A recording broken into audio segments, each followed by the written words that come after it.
My name is Valentina, and I'm 32 years old. I built my life around financial responsibility, working my way up to become a respected financial consultant in Chicago.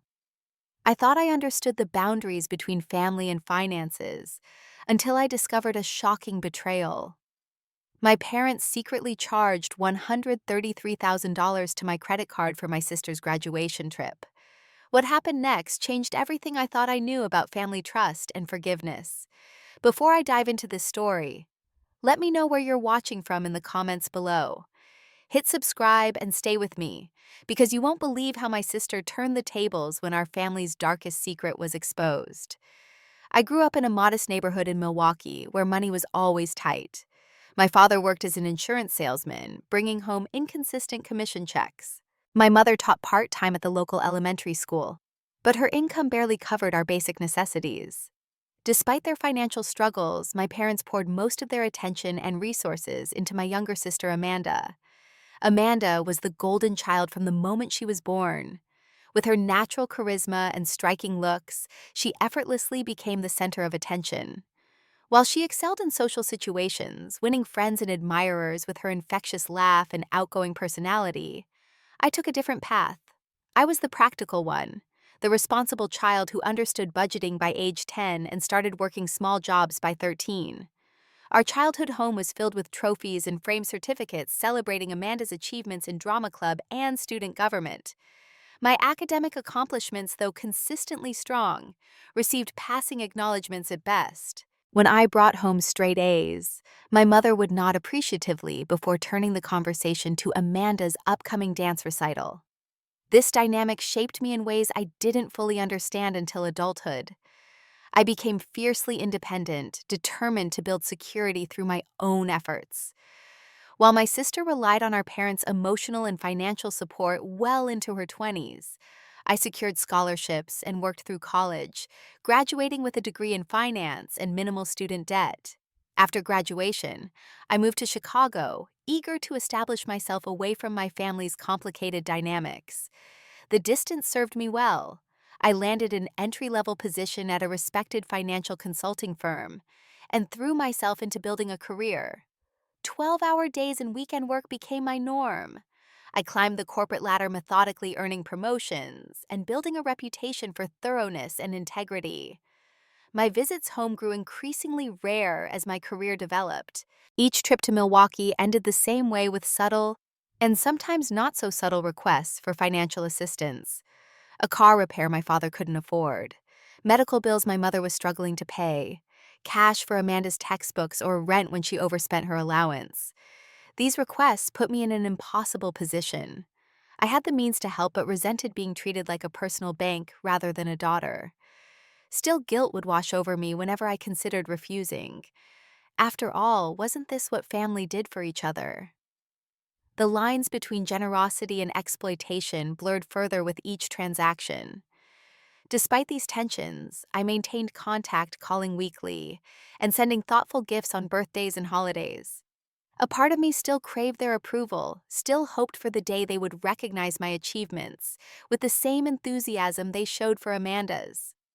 2 years ago, something shifted in my relationship with Amanda.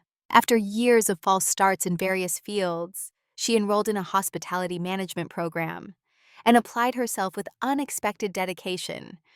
For the first time, she reached out to me not for money, but for career advice. Our conversations evolved from superficial updates to meaningful discussions about her classes and internships. I cautiously allowed myself to hope that our relationship was maturing into something more balanced. When Amanda called to announce she would be graduating with honors, I felt genuine pride swelling in my chest. This was the sister I had always hoped she could become, focused and determined, taking responsibility for her future. The change in Amanda coincided with a subtle shift in my parents' behavior as well. Their requests for financial help became less frequent, and our conversations expanded beyond money matters. My mother began asking about my work, showing interest in my recent promotion to senior consultant. My father shared anecdotes from his own career, creating a sense of connection we'd never had before. For the first time in years, I allowed myself to believe that our family dynamic might be healing, that perhaps we could move forward with healthier boundaries and mutual respect. Looking back, I should have recognized that patterns established over decades rarely change so quickly or completely. But hope is a powerful force capable of blinding us to warning signs that would otherwise seem obvious.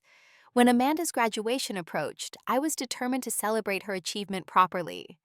This milestone represented not just her academic accomplishment, but what I believed was a new chapter in our family story. I wanted to mark the occasion in a meaningful way to show her that I recognized and valued her growth. Little did I know that my parents had their own plans for celebrating Amanda's graduation plans that would shatter my carefully rebuilt trust and change our family forever. The arrangement with my credit card began innocently enough. During a Sunday phone call, my father mentioned that their car had broken down on the highway, leaving them stranded for hours before they could afford a tow truck. My mother chimed in describing how they'd been forced to put the repairs on a high-interest credit card because they had no emergency savings. The story struck a chord with me. As a financial consultant, I had seen countless clients struggle with exactly this type of situation, where one unexpected expense cascaded into serious debt. I also recognized an opportunity to help my family while establishing healthier financial boundaries than our previous pattern of direct loans. After careful consideration, I offered to add my parents as authorized users on one of my credit cards. The card had a reasonable limit and excellent travel benefits, which I rarely use myself due to my demanding work schedule. I explained that this would be for genuine emergencies, only not day-to-day expenses or discretionary purchases. I remember my mother's voice catching with emotion when I made the offer. My father cleared his throat several times before thanking me profusely. They both promised to respect my conditions, assuring me they would only use the card when absolutely necessary and would always inform me immediately if they needed to make an emergency purchase. To formalize our arrangement, I flew to Milwaukee for a weekend and sat down with them at their kitchen table. I created a simple contract outlining the terms of use and explaining the credit limit interest rates and potential impact on my credit score if the card was misused. I walked them through each point, emphasizing that maintaining good credit was crucial for my career in finance. They listened attentively, nodding at appropriate moments and asking thoughtful questions. When we finished, they both signed the agreement without hesitation. My father placed his hand over mine and looked me in the eye. "We won't let you down, Valentina," he said with such sincerity that I believed him completely. The first 3 months went exactly as planned. My parents used the card twice, once for an urgent plumbing repair and once for an unexpected dental procedure my mother needed. Each time they called me, immediately explained the situation and confirmed the exact amount before making the charge. They even sent me copies of the receipts without my asking. Their responsible behavior reinforced my growing belief that our family dynamic was improving. I began checking the credit card statements less frequently, trusting that they were honoring our agreement. During our weekly calls, they never mentioned financial struggles, instead focusing on Amanda's upcoming graduation and their pride in her accomplishment. 6 months into our arrangement, my mother called to discuss Amanda's graduation celebration. She suggested a modest family dinner at their favorite local restaurant. I countered by offering to pay for a nicer establishment as my gift to Amanda. The conversation was refreshingly straightforward, with none of the subtle manipulation I'd grown accustomed to over the years. I should have recognized that this apparent change was too sudden, too complete to be genuine. But my desire for a healthier family relationship overrode my usual caution. I failed to see that their new behavior was less about respect for boundaries and more about establishing the trust they would later exploit. Around this time, my workload increased dramatically. Our firm took on several high-profile clients, and as a senior consultant, I was assigned to lead multiple projects simultaneously. My 14-hour days left little time for personal matters, including monitoring my less frequently used credit accounts. I began missing calls from my credit card company, assuming they were routine marketing offers. The few times I noticed unusual transaction notifications, I dismissed them, trusting that any legitimate charges would have been preceded by a call from my parents as agreed. In retrospect, there were signs I should have recognized. My parents became increasingly difficult to reach on weekends. Amanda's social media posts hinted at exciting plans she couldn't quite reveal yet. My mother asked detailed questions about my upcoming work schedule, ostensibly to plan when to call without disturbing me. All the pieces were there, but I couldn't see the picture they formed until it was too late. My trust in our new family dynamic had created a blind spot, one that would cost me dearly in both financial and emotional terms. The notification came on a Tuesday morning. I was preparing for an important client meeting when my phone chimed with an alert about unusual activity on my premium credit card. My first thought was identity theft, a concern I regularly discussed with my clients. I quickly excused myself from the conference room and found a quiet corner to check my account. What I saw made my blood run cold. The balance on my card had skyrocketed to nearly its maximum limit. I scrolled through pages of recent transactions, each one more shocking than the last. First-class flights to Paris, Rome, and Barcelona, reservations at five-star hotels, luxury car rentals, Michelin-starred restaurant bookings, shopping sprees at designer boutiques. My hands trembled as I calculated the total $133,000 in luxury travel expenses. The amount was staggering, representing years of careful saving and financial discipline wiped out in a matter of weeks. But even more devastating than the amount was the realization that these weren't fraudulent charges by unknown criminals. These were carefully planned expenditures by the people I should have been able to trust most. I immediately called the credit card company, still clinging to a desperate hope that there had been some terrible mistake. The customer service representative confirmed my worst fears. The charges had all been made by authorized users on my account, my parents. They had booked an elaborate European graduation tour for Amanda, spanning 3 countries over 4 weeks. As the representative continued explaining my limited options, I felt physically ill. The conference room around me seemed to tilt and spin. My carefully constructed professional facade crumbled as tears welled in my eyes.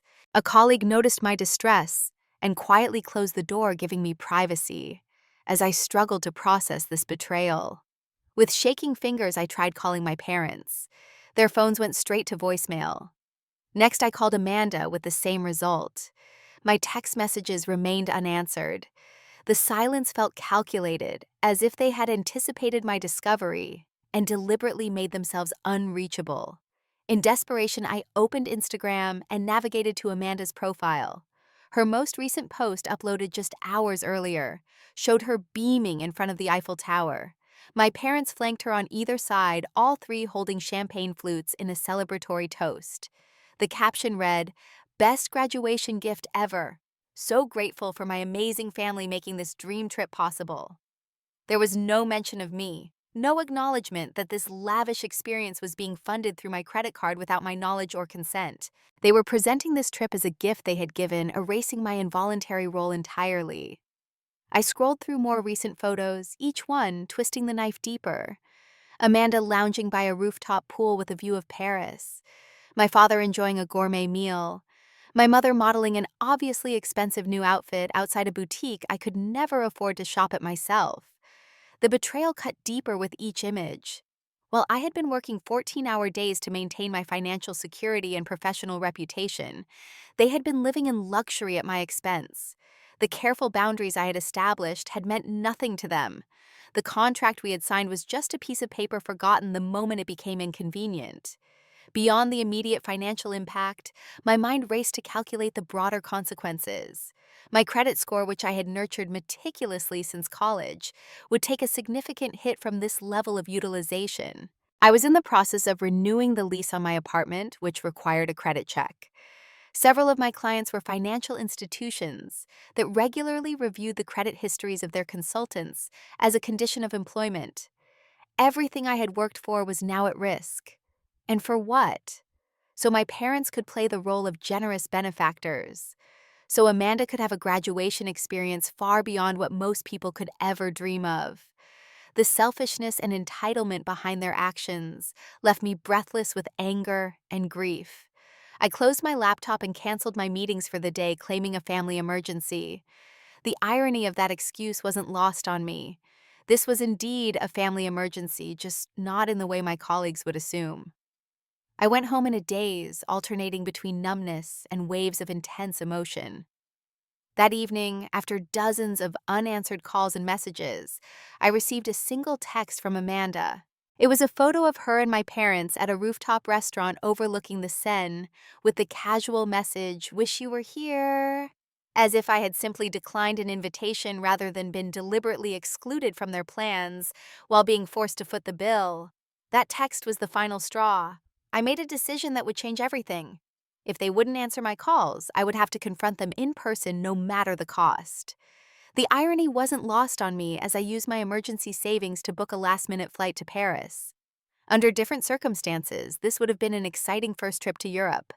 Instead, I spent the 9-hour flight alternating between fitful sleep and reviewing my financial options with growing dread.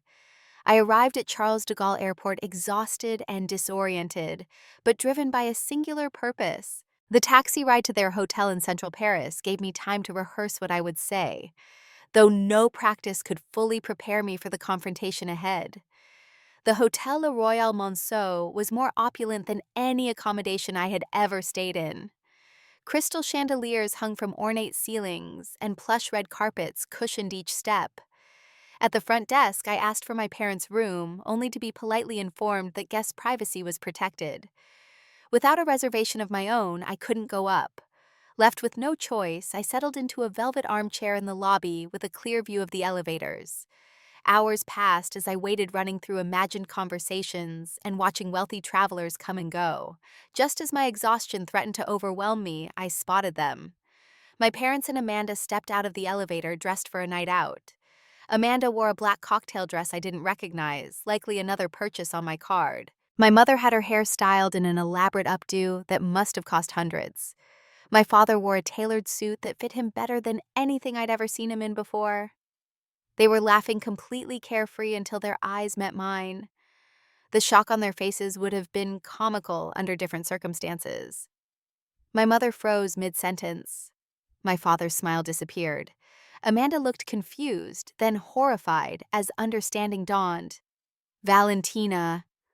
My father recovered first, his tone falsely bright. "What a wonderful surprise! You should have told us you were coming." I stood slowly, my voice low and controlled despite the rage boiling inside me. Surprise. That's an interesting choice of word, kind of like the surprise I got when I discovered $133,000 in unauthorized charges on my credit card. My mother glanced nervously at the well-dressed guests nearby. "Darling, let's not make a scene. Why don't we go somewhere private to discuss this?" "Discuss what exactly?" I asked, my voice rising despite my efforts to contain it. "How you stole from me, how you violated my trust, how you maxed out my credit card without my knowledge or permission." My father stepped forward, lowering his voice to a harsh whisper. "We didn't steal anything. You added us as authorized users. We were planning to tell you once the trip was underway." "Tell me, not ask me," I clarified. "After you'd already spent more money than I make in a year, on what planet is that acceptable?" Amanda stepped between us, tears welling in her eyes. "Valentina, I swear I had no idea. They told me they'd been saving for years to give me this trip as a graduation present." "Is that true?" I asked my parents. "Did you tell her this was your gift?" My mother's chin lifted defensively. "It was our gift. We arranged everything." "With my money." I was shouting now past caring about the scene we were creating. "Money you wouldn't even miss," my mother countered. "You have that fancy job and apartment. What's a little family celebration compared to that?" Her words stunned me. "A little celebration. You spent $133,000. We were going to pay it back," my father insisted, though his shifting gaze betrayed his lie. "Eventually." "How exactly, with what money?" I demanded. "Well, we thought once Amanda starts her career in hotel management. So you were planning to make my sister pay for a trip she didn't even know I was financing. That's your solution." Amanda turned to our parents, her expression hardening. "You told me this was from your savings. You said you'd been putting money aside since my freshman year." "We were planning to save," my mother said weakly. "But then we saw this opportunity with Valentina's card, and it seemed like such a perfect solution." "Perfect for whom?" I asked bitterly. A hotel manager approached, his expression professionally concerned. "Is everything all right here?" We've received some complaints about the noise. Before my parents could respond, I turned to him. No, everything is not all right. These people used my credit card to book their stay here without my permission. My father's face reddened. That's not true. She added us as authorized users. For emergencies only, I countered. Not for luxury vacations. The manager looked uncomfortable. This appears to be a family matter. Perhaps you could continue this discussion in a more private setting. We can offer a conference room. That won't be necessary, my father said firmly. Valentina, you need to make a decision right now. Either you accept that we're here, let us finish our trip, and we'll discuss repayment when we get home, or you can make a scene and destroy this family forever. His ultimatum clarified everything. In their minds, I wasn't a daughter or sister. I was a resource to be exploited in ATM with inconvenient feelings. The revelation was both heartbreaking and oddly freeing. Give me my credit card back, I said quietly. Absolutely not, my father replied. We need it for the remainder of our trip. It's my card, my name, my credit. Give it back now. Or what? He challenged. You'll call the police, report your own parents. Create an international incident. Don't be ridiculous. I looked from his smug expression to my mother's defensive posture, searching for any sign of remorse or understanding. There was none. In their minds, they were entitled to what they had taken. The final thread of my familial obligations snapped. I want my card back, I repeated, and then you can do whatever you want with your lives, but you'll do it without my money. My father scoffed and turned to leave. Let's go. She's being unreasonable. What happened next shocked all of us. Amanda stepped forward, reached into my father's jacket pocket, and pulled out his wallet. Before he could react, she opened it and removed my credit card. Amanda, my mother gasped. What are you doing? My sister handed me the card, her hand trembling but her gaze steady. This belongs to Valentina. What you did was wrong. My father's face contorted with rage. After everything we've done for you, this trip was for you. No, Amanda replied softly. This trip was for you. It was always about what you wanted, what made you look good. If it was really for me, you wouldn't have stolen from my sister to pay for it. She turned to me, tears streaming down her face. I'm so sorry, Valentina. I didn't know. In that moment, something shifted between us. For the first time in our lives, Amanda had chosen me over our parents. She had chosen integrity over indulgence. As I tucked the credit card into my purse, I realized that this terrible situation had given me one unexpected gift, a glimpse of the sister I had always hoped Amanda could be. The flight back to Chicago was a blur of exhaustion and emotional numbness. I had spent less than 24 hours in Paris, seen none of its famous landmarks, and returned with nothing but a deactivated credit card and a shattered relationship with my parents. Amanda had chosen to stay behind, promising to take responsibility for her return flight and to call me once she was back in the States. Reality hit hard when I returned to work. My first task was meeting with my supervisor to explain why I had missed a crucial client presentation.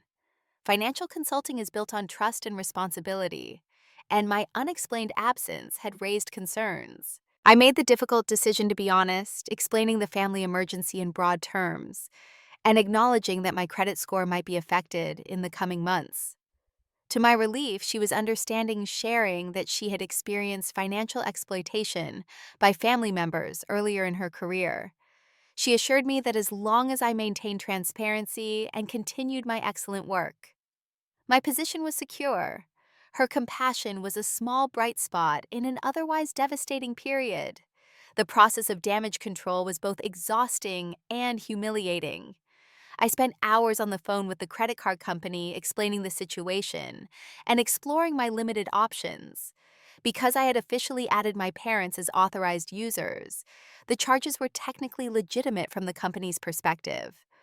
My best option was to report the card as lost, preventing any further charges, and negotiate a payment plan for the existing balance. Next came consultations with 3 different lawyers, all of whom delivered similar messages. I could pursue legal action against my parents for fraud, but family cases were complicated and often unsuccessful. The fact that I had signed an agreement with my parents but failed to enforce its terms weakened my position. One attorney gently suggested that the legal fees might approach the amount I was trying to recover, with no guarantee of success. The financial impact was just one dimension of my loss. The emotional fallout was far more devastating. I cycled through rage, grief, shame, and betrayal, often within the same hour. Sleep became elusive, and when I did manage to rest, I was haunted by dreams of drowning in debt while my family watched from a luxury yacht. My closest friends became my lifeline during this period. They took turns checking on me, bringing meals when I couldn't muster the energy to cook, and offering their couches when I needed to escape my apartment and the mounting bills it represented. Through their support, I began to understand that family isn't defined by blood alone, but by those who respect and care for you consistently. 3 weeks after my return from Paris, a knock at my door revealed Amanda standing nervously in the hallway, clutching a small suitcase. Her face was pale and drawn, her usual confidence replaced by visible anxiety. "Can I come in?" she asked softly. "I have nowhere else to go." Our conversation that evening revealed dimensions of our parents' behavior that even I hadn't suspected. Amanda described how they had used her achievements throughout her life to secure loans from relatives claiming financial hardships caused by her educational expenses. She shared painful memories of being paraded before wealthy family friends who would inevitably offer financial gifts that our parents pocketed. "I always thought their pride in me was genuine," she confessed, wiping away tears. "But now I see they were just using me. My graduation was just another opportunity for them to get what they wanted." She explained that after I left Paris, our parents had attempted to continue their vacation, expecting Amanda to share in their indignation at my overreaction. Instead, she had confronted them about their deception both toward me and herself. The resulting argument had ended with our parents threatening to cut her off if she continued defending me. "They even suggested I apply for more student loans to help pay them back," she said bitterly. "When I refused, they said I was ungrateful and selfish just like you." Amanda also revealed something that made my blood run cold. My parents had planned even more extensive charges for the coming weeks, including a Mediterranean cruise and shopping excursions in Milan. Had I not discovered their betrayal when I did, the damage would have been substantially worse. That night, sitting in my living room with the sister I had always felt competed with rather than connected to, we made a decision that would alter our family dynamic forever. Together, we would seek legal recourse against our parents, regardless of the cost or emotional toll. More importantly, we would build a new kind of sisterhood based on honesty and mutual support. Filing a police report against my own parents was the hardest thing I had ever done. The officer who took our statement was professional, but couldn't hide her shock at the amount involved and the calculated nature of the theft. She warned us that prosecuting family members was challenging and that we should prepare for backlash. That backlash came swiftly and mercilessly. My parents launched a coordinated campaign to discredit me among our extended family and social circle. They portrayed me as a selfish daughter who had promised them financial support and then vindictively withdrawn it. They claimed Amanda had been manipulated by me into turning against them. They even suggested that my success had changed me, making me value money over family. To my dismay, many relatives believed them. Aunts and uncles who had known me since childhood sent messages expressing their disappointment in my unforgiving nature. Cousins I had been close to growing up suddenly became distant, accepting my parents' version of events without questioning its plausibility. Social media became another battlefield. My parents shared carefully curated photos from the Paris portion of their trip, accompanied by vague captions about family difficulties and learning who truly supports you in hard times. They never directly mentioned the financial aspect of our conflict, knowing that doing so might strengthen my legal case against them. I made the difficult decision not to engage in this public mudslinging. As my therapist reminded me, attempting to defend myself to people who had already chosen sides would only deplete my limited emotional resources. Instead, I focused on documentation and preparation for potential legal proceedings, saving screenshots of my parents' public posts as evidence of their lack of remorse. The silence from extended family members, who had previously claimed to love and support me, was perhaps the most painful aspect of this period.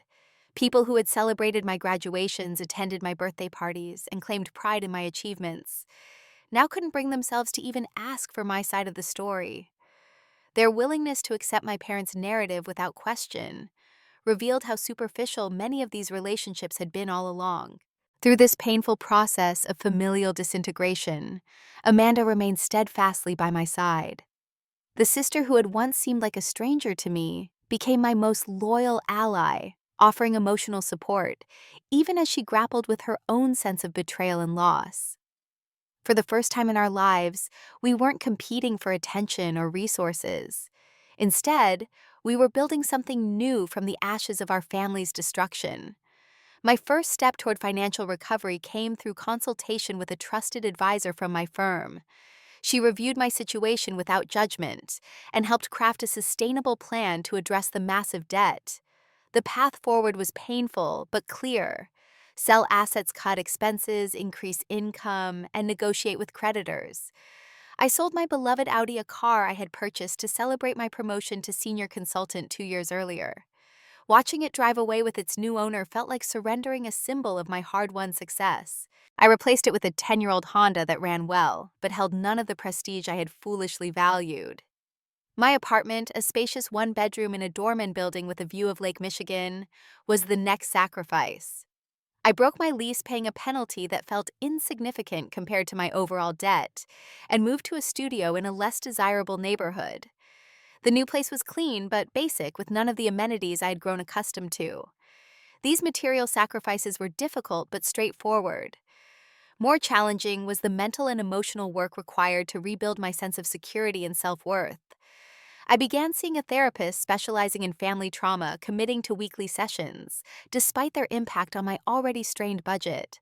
Those hours became crucial to my healing process, providing space to process my grief and anger, while developing healthier boundaries. Amanda, meanwhile, secured an entry-level position at a local hotel. The salary was modest compared to her expectations for a graduate with honors in hospitality management, but it provided independence. More importantly, it represented her commitment to standing on her own feet, rather than relying on family support or manipulation. To my surprise, she asked if she could stay with me while getting established. The arrangement was meant to be temporary, but proved beneficial for both of us. Sharing the small studio reduced our individual expenses, while providing much-needed emotional support during a turbulent time. The sister who had once seemed like a pampered princess revealed herself to be resilient, resourceful, and determined to make amends for our parents' actions, even though the responsibility wasn't hers to bear. My effort to increase income led me to accept consulting side gigs on evenings and weekends. The additional work was exhausting but necessary, bringing in crucial extra income while distracting me from dwelling on the betrayal. Some colleagues, noticing my situation, began referring clients to me for personal financial advice, creating an unexpected path towards specializing in financial recovery and protection. 3 months into our recovery plan, the credit card company made an unexpected concession. After reviewing our case and the police report we had filed, they agreed to waive some of the late fees and interest penalties that had been accumulating. They couldn't legally absolve the principal amount, but this small mercy provided much-needed breathing room in our repayment schedule. The legal proceedings moved at a glacial pace. Our parents hired an aggressive attorney who employed every possible delay tactic, filing motions and continuances that stretched what should have been a straightforward case into months of legal limbo. Each postponement cost us in both legal fees and emotional energy, exactly as they had likely intended. Their counterattack included accusations that I had verbally promised them unlimited use of the card, that the written agreement was merely a formality, and that I had changed the terms without notice. These claims were baseless, but required response, draining more of my limited resources. The stress inevitably affected my work performance. There were days when I struggled to focus on client needs, my mind constantly returning to calculations of debt and betrayal. I missed deadlines I would have easily met in the past, and found myself making careless errors that required correction. My supervisor, true to her word, remained supportive. She adjusted my client load temporarily and paired me with a junior consultant who could handle routine tasks while I focused on high-level strategy. This accommodation preserved my professional reputation while giving me space to address my personal crisis.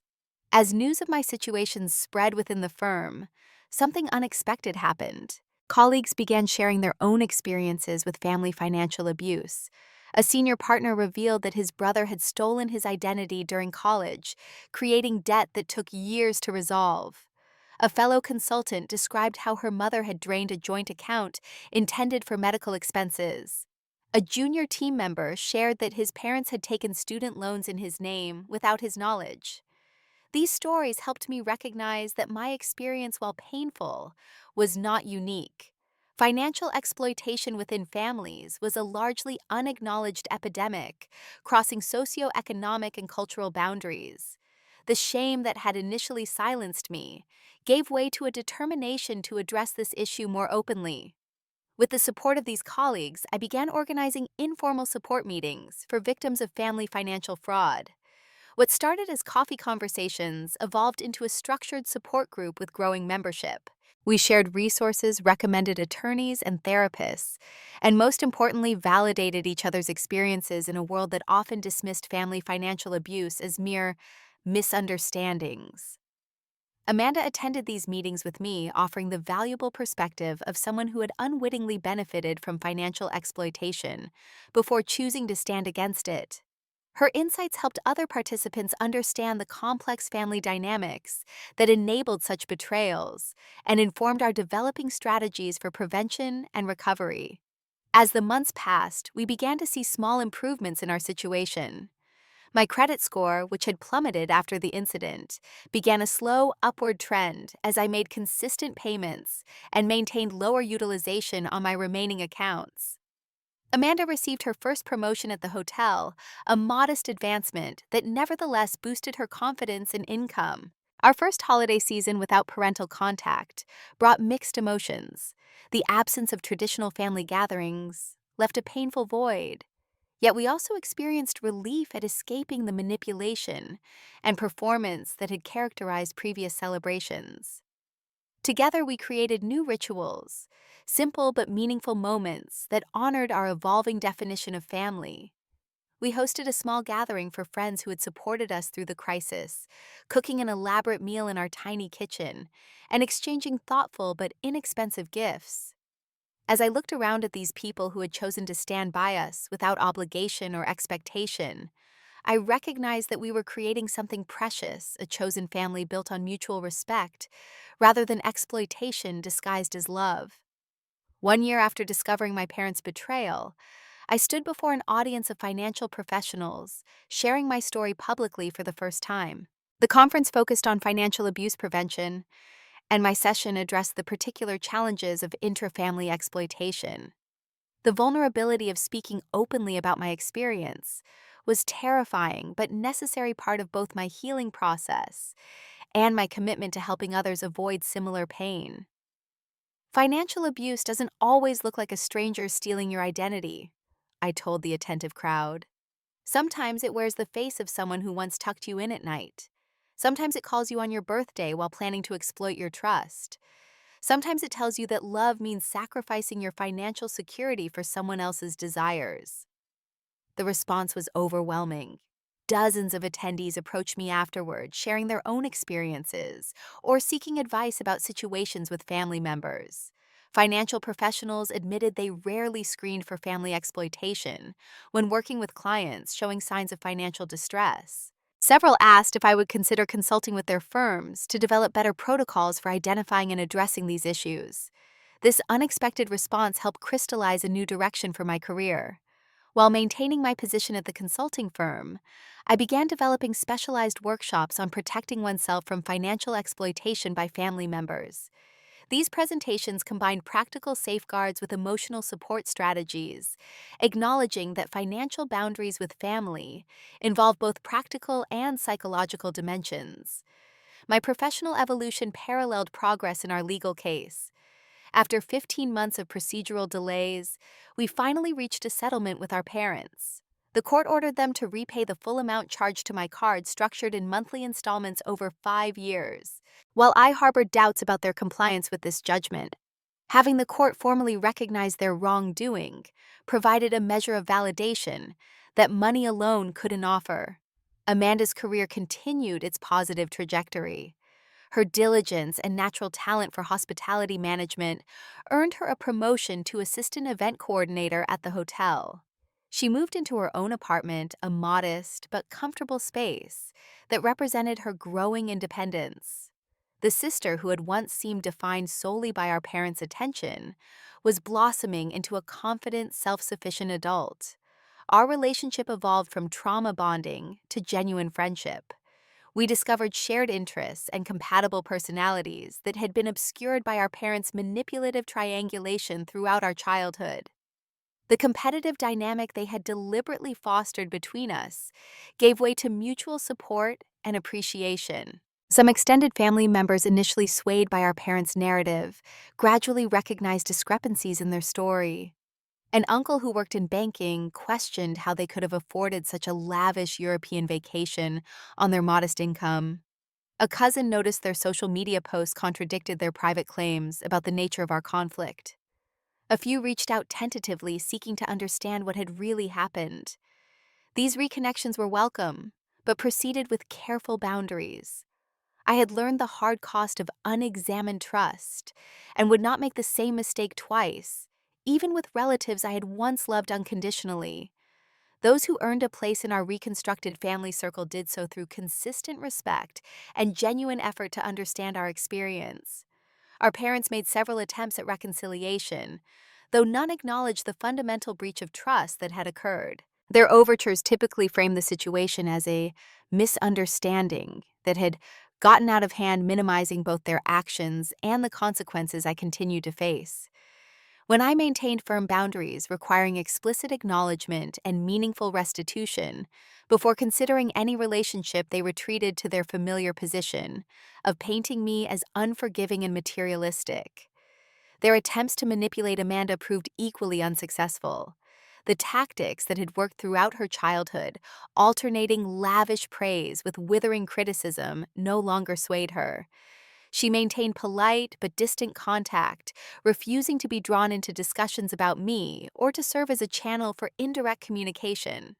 The financial education program I developed for young adults became my passion project. Drawing on both my professional expertise and personal experience, these workshops address the specific vulnerabilities that family relationships create in financial decision-making.